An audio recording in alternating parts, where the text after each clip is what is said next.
Buenos días, profesora.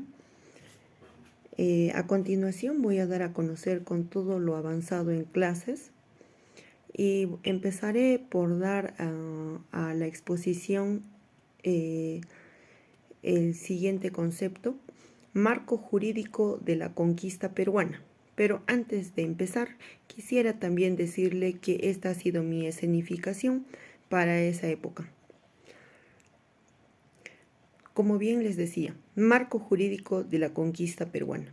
El marco jurídico durante la conquista peruana estuvo marcado principalmente por la aplicación de las leyes de Indias, promulgadas por la corona española para regular los territorios colonizados. Estas leyes establecían un conjunto de normas y principios que guiaban la administración, la organización y la explotación de los territorios conquistados. A continuación detallaré algunos aspectos clave del marco jurídico durante la conquista peruana. El primer aspecto clave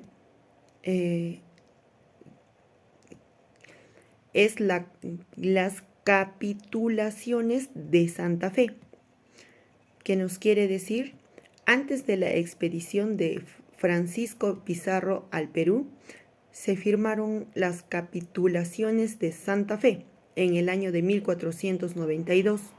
Estos acuerdos establecían los derechos y obligaciones de los conquistadores, incluyendo la autorización para explorar y colonizar nuevas tierras en nombre de la corona española. Como otro aspecto clave, tenemos a las leyes de Burgos, dada en el año de 1512. Las leyes de Burgos fueron las primeras normas específicas para regular el trato a los indígenas en América. Estas leyes buscaban proteger a los nativos y garantizar su evangelización, aunque en la práctica no siempre se cumplieron. Otro aspecto clave que nos da a conocer son las leyes nuevas, dada en 1542. Ante los abusos y maltratos sufridos por los indígenas, se promulgaron las leyes nuevas en el año de 1542. Estas leyes buscaban mejorar las condiciones de vida de los nativos y limitar la encomienda, un sistema de trabajo forzado impuesto por los conquistadores. Otro aspecto clave del marco jurídico tenemos a la creación de las audiencias y virreinato. Durante la conquista se establecieron las audiencias, que eran tribunales superiores encargados de administrar justicia. En el año de 1542 se creó el Virreinato del Perú,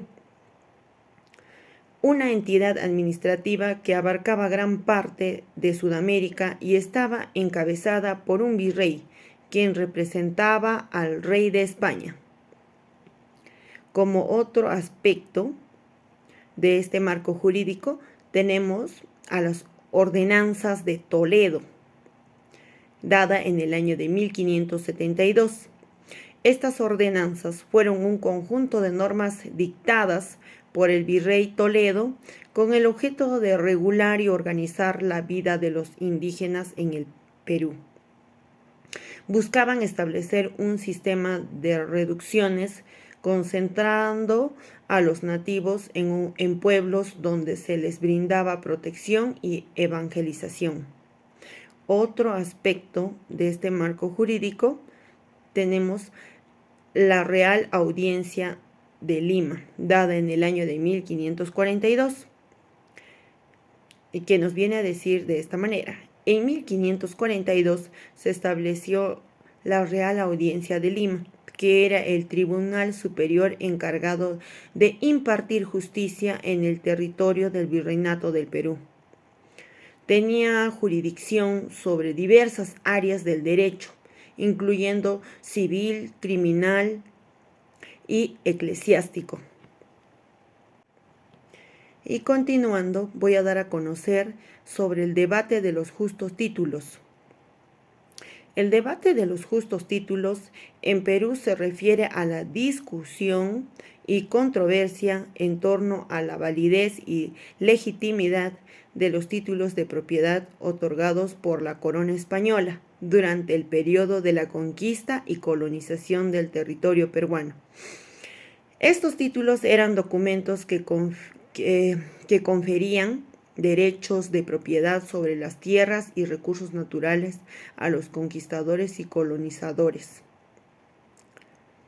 Como otro punto a señalar importante en lo que es el debate de los justos títulos, también dicen, surge debido a la cuestión de si los títulos de propiedad otorgados por los españoles eran legítimos, considerando que se basaban en la conquista y la subyugación de los pueblos indígenas que ya habitaban el territorio. Además, se plantea la discusión sobre si los derechos de propiedad indígena fueron debidamente respetados y reconocidos durante este proceso. Otro punto importante en el debate de los justos títulos tenemos, durante la época colonial, la corona española justificaba la conquista y la toma de tierras argumentando la guerra justa y la evangelización de los indígenas como objetivos legítimos. Sin embargo, esta justificación es objeto de críticas y debate, ya que se cuestiona la legalidad y la ética de la conquista y la forma en que se otorgaron los títulos de propiedad. También voy a hablar sobre el proceso de la Santa Inquisición en Perú. El proceso de la Santa Inquisición en Perú se refiere a la aplicación y ejecución de la Inquisición española en el territorio peruano durante la época colonial. La Inquisición fue una situación establecida por la Iglesia Católica en el siglo XV para perseguir y suprimir la herejía y otras formas de disidencia religiosa. También nos dice en el proceso de la Santa Inquisición en Perú ocurrió lo siguiente. La presencia de la Inquisición en Perú se inició en 1570 con la creación del Tribunal del Santo Oficio de la Inquisición en Lima, que tenía una jurisdicción sobre toda la región del Virreinato del Perú. Su objetivo principal era mantener la ortodoxia religiosa y combatir cualquier manifestación de herejía o prácticas contrarias a la doctrina católica. Otro punto importante que se señala en este proceso de la Santa Inquisición en Perú es referido a lo siguiente. Durante el periodo de la Inquisición en Perú, se llevaron a cabo procesos judiciales contra personas acusadas de herejía, blasfemia, superstición, brujería, bigamia, sodomía y otras infracciones religiosas. El tribunal tenía amplios poderes para investigar, juzgar y castigar a los acusados y utilizaba métodos coercitivos y de tortura para obtener confesiones. Como otro punto importante en el proceso de la Santa Inquisición, también nos dice que los procesos de la Inquisición en Perú afectaron a diversos sectores de la población, incluyendo a españoles, criollos, descendientes de españoles nacidos en América, mestizos, indígenas y esclavos, africanos. Se registraron casos de personas condenadas a penas que iban desde la reclusión en conventos o prisiones hasta el castigo físico e incluso la pena de muerte en casos extremos.